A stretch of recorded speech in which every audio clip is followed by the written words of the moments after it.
以哈冲突将进一步扩散，伊朗与以色列的冲突只是时间问题。乌俄最新战报，为了弥补战斗损失，俄军首次将太平洋舰队的士兵部署到乌俄战场。乌克兰宣布新反攻计划，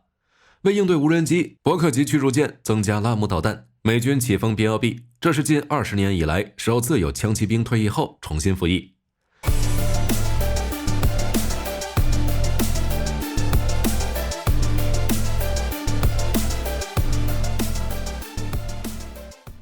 4月11日，彭博社爆料，美国及其盟友认为，作为使馆遇袭的报复，伊朗即将对以色列发动大规模导弹和无人机袭击。报道称，伊朗拟打击以色列的军事目标，但不会对民用设施动手。同时 ，BBC 表示，伊朗直接袭击以色列会使冲突进一步升级，所以可能会通过黎巴嫩真主党等代理人对以色列发动袭击。面对伊朗的威胁，以色列只有一个回答：谁打我们，我们就打谁。目前，以色列正在使用能执行远距离作战任务的战机和无人机，对空军进行秘密特训。如果伊朗袭击以色列，那么以色列就会对伊朗境内的重要设施发起打击，包括核设施。至于伊以是否会爆发冲突的问题，美国与以色列情报机构已经给出了答案。二者评估的结果是，冲突只是时间问题。为了防止伊朗发动导弹和无人机袭击，以军还对特拉维夫、耶路撒冷等多个城市实施 GPS 信号干扰。美国也在帮助以色列制定计划，并共享情报评估。同时，以色列告诉盟友，他们正在等待这次袭击，然后再对加沙拉法的哈马斯发动另一场地面进攻。在乌俄战场，俄罗斯为了弥补战斗损失，首次将太平洋舰队的士兵部署到乌克兰参战。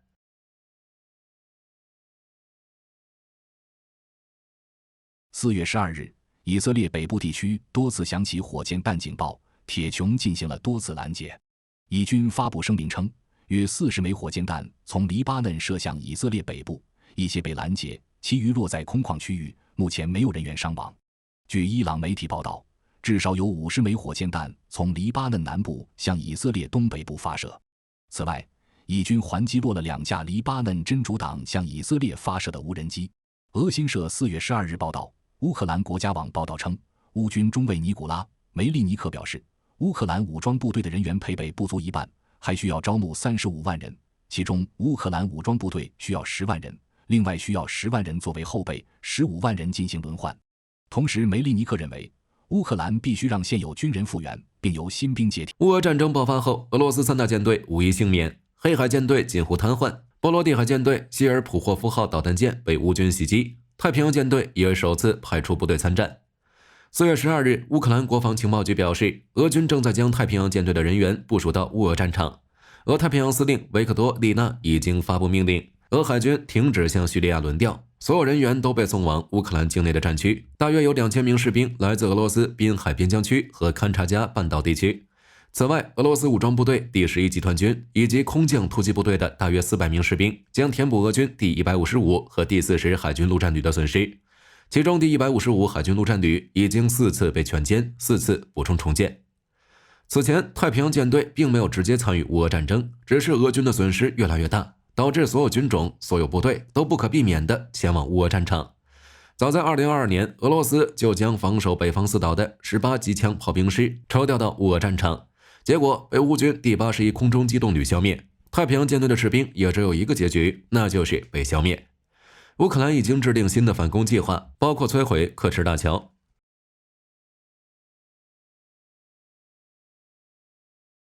4月10日，乌克兰基辅邮报报道，泽连斯基在接受德国图片报采访时表示，乌克兰已经制定了新的反攻计划，不仅要摧毁克什大桥，还要袭击包括机场在内的军事基础设施。但是在此之前，乌军还需要来自美国的武器。在火力军看来，乌克兰调整动员年龄，其实就是在宣布反攻。结合这段时间乌军对俄本土能源设施的袭击，火力军猜测，在反攻初期，乌军的重点在于利用无人机与导弹摧毁俄空天军机场。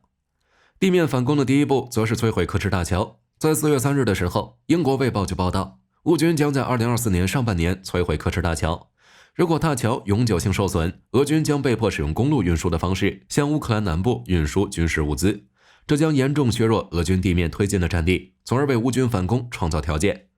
不过，报道并没有提及乌军的袭击方式。为了保护克什大桥，俄罗斯采取了很多方式，不仅加强了防空，还部署了一艘目标驳船作为来袭导弹的诱饵。就火力军来说，摧毁科氏大桥最好的武器就是金牛座巡航导弹。由战机发射的金牛座，大小和重量与风暴阴影、斯卡普 1G 差不多，区别就是战斗部不一样。金牛座最大的特点就是其智能弹头系统，与设定时间后引爆的传统弹头不同，金牛座可以穿透多层材料，并通过编程在最佳地点引爆，确保对桥梁和掩体等结构造成最大程度的破坏。只是就目前的情况来看，乌军还不具备发动新反攻的条件，俄军的人数与武器比乌军更多，乌军想要发起反攻还需要更多的现代化武器，同时防空呢也是一个问题。泽连斯基在接受采访时表示，乌克兰需要更多的防空系统，毕竟摧毁俄军机场也就意味着俄罗斯会对乌克兰本土的基础设施发动大规模袭击，而乌克兰严重缺乏防空。在4月11日，基辅附近的特里皮亚热电厂就被彻底摧毁。为了应对无人机与巡飞弹，美军伯克级驱逐舰加装拉姆导弹。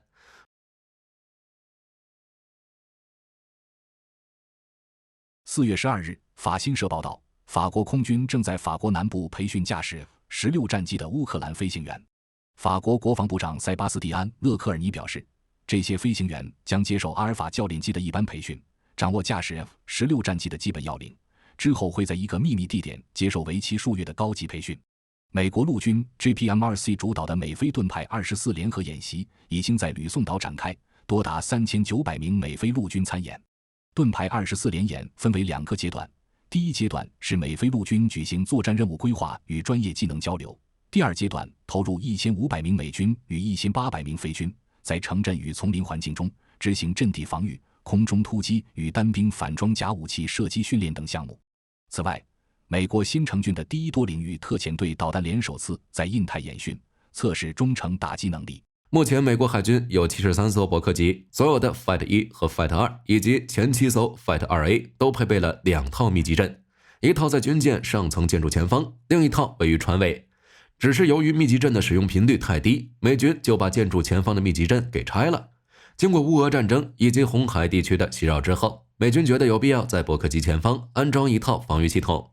美国官员摩尔上校表示，美军驱逐舰 2.0 现代化升级，除了雷达、电站之外，还计划加装 MK49 系统与海拉姆，具体选择哪一种是军舰的情况决定。其中 MK49 是21点装的拉姆导弹发射器，好处就是导弹数量多，不过没有独立的导控系统，需要把拉姆导弹射控整合到军舰本身的火控和作战系统。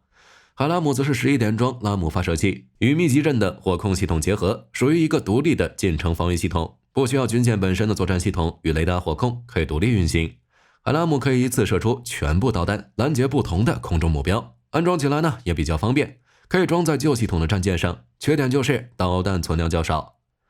就性能来说，无论是海拉姆还是拉姆，拦截无人机自然没问题，只是二者都是倾斜发射，在遇到极大量的饱和攻击时，还是有些力不从心。当前的无人机都是蜂群战术，一旦海拉姆导弹用光，就需要由甲板人员手动重新装弹。所以让火力军来说的话，对于海上的无人机，最好的选择还是利用电磁波进行信息干扰和欺骗，或者使用大功率的激光武器直接摧毁无人机。另一边，为了填补战略投射能力，美军重新起风 BLB 兰斯洛特号。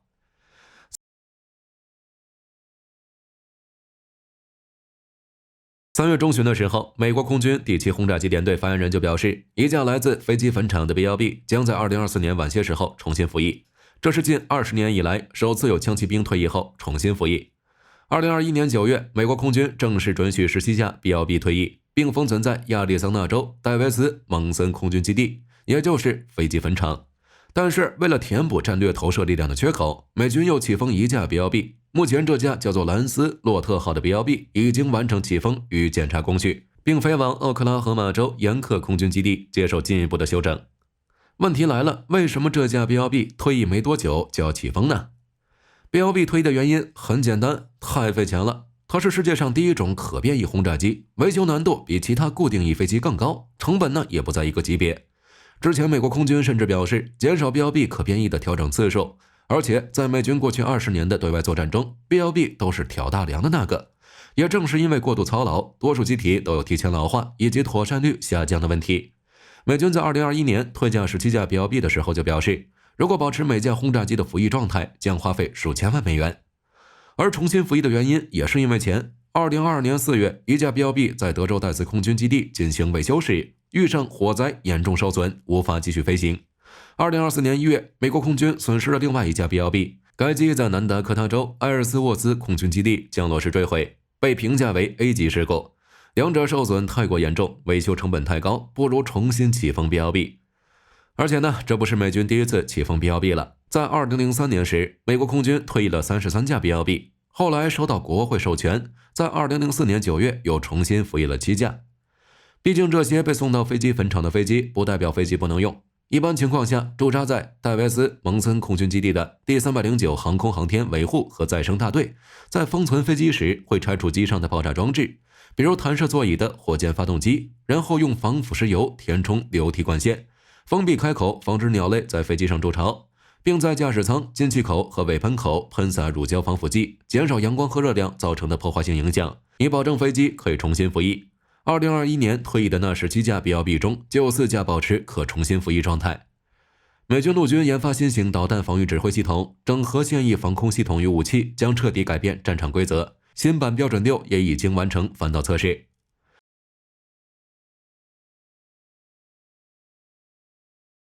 根据美国新闻周刊报道，诺格公司在新墨西哥州的白沙导弹靶场成功测试了一种防御系统，被誉为真正可以改变游戏规则。该系统就是综合战争指挥系统。美国陆军研发 IBCS 的目的就是实现联合全域指挥控制，目前已经获得初始作战能力。美国国防部在2023年就已经批准诺格生产 IBCS， 并计划在今年晚些时候投入使用。IBCS 部署之后，美陆军可以使用该系统对防空系统进行统一的指挥。比如美国陆军的防空反导作战力量主要由萨德、爱国者、复仇者组成。虽然各系统内部已经实现协同，但不同系统之间不行，无法在探测跟踪、目标识别、指挥交战等方面实现跨系统深度协同。而 IBCS 系统的目的就是协同美陆军当前的防空系统。说白了， IBCS 系统就是作为大脑，决定在打架的时候使用哪种武器。目前美军已经成功利用 IBCS 将爱国者导弹、F-35战机以及长颈鹿搜索雷达整合到一起。美军未来还打算将 IBCS 与武器进行整合，说不准在未来战场，美军只需要使用一个系统就可以完成打击、防空等任务。此外，美新版标准6完成反导测试。美国新闻周刊网站报道，美国海军普雷布尔号驱逐舰在夏威夷考爱岛的太平洋导弹试验场发射了一枚标准6导弹，成功拦截一枚处于飞行末端的弹道导弹。这是标准6 Block 1A 第4次进行测试。这种新型标准6进行了空气动力学调整，并换装了更大的发动机以增加射程。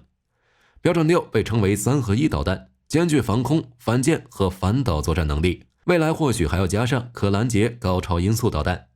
2022年的时候，美国导弹防御局局长、海军中将乔恩希尔就表示，标准6是美国现有武器库中唯一具有击落敌方高超音速导弹能力的武器。美军追加 4.09 亿美元的资金，重建天宁岛机场。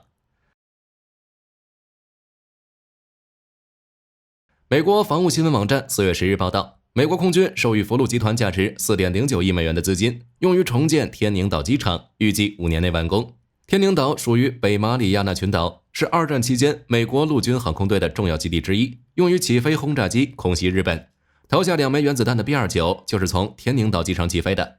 不过二战之后，岛上的军用机场就被废弃。近年来，美国印太司令部一直希望重新启用这些战后废弃的机场，作为敏捷作战部署的基础设施之一，以满足太平洋地区的美军以更小的编组部署活动，在应对导弹打击时更为灵活。同时，按照美军的设想，一旦关岛安德森空军基地因遇袭或遭受自然灾害而无法使用，天宁岛机场还可以为关岛的战机提供支持。而这次的 4.09 亿美元也不是首笔用于恢复天宁岛机场的资金。2023年年底通过的美国国防授权法案当中，就包含了一份用于先期修整天宁岛机场的7900万美元预算。岛上的美国空军人员自2024年1月起就开始对数百亩的丛林进行修理，以便后续施工。目前，美国印太司令部已经提交了一份年度愿望清单，其中包括了一系列基础设施建设项目，总额高达48亿美元。其中的一部分已经包含在五角大楼2025年的预算请求当中。只是按照防务新闻的报道，资金到位需要很长时间。五角大楼在资金用途方面与太平洋地区的军方有一定的分歧，特别是在基建方面，太平洋岛屿上的物料和人工价格比美国本土贵得多。火力军认为，天宁岛机场的重建项目大概率会延期。另一边，土耳其国防公司 ASE-LSAN 赢得智利豹 2A4 坦克的现代化合同。2024年4月11日，土耳其 ASN-LSAN 公司获得合同，对智利的豹 2A4 进行现代化改造。英国国际战略研究所发布的2023年军事平衡报道称，智利拥有140辆豹 2A4，最初是在2007年从德国购买的二手坦克，为了满足智利军队的特定作战需求，之后改装为豹 2A4 CHL 编体，可以在极端条件下作战。这次智利豹 2A4 现代化可以分为2个阶段。第一阶段就是提高坦克的作战效率以及传感器能力。智利计划将豹 2A4 的火控系统换成 ASE-LSAN 最先进的 VOLKN 系统，并换装 ASE-LSAN 的最新瞄具，以提高瞄准精度和速度。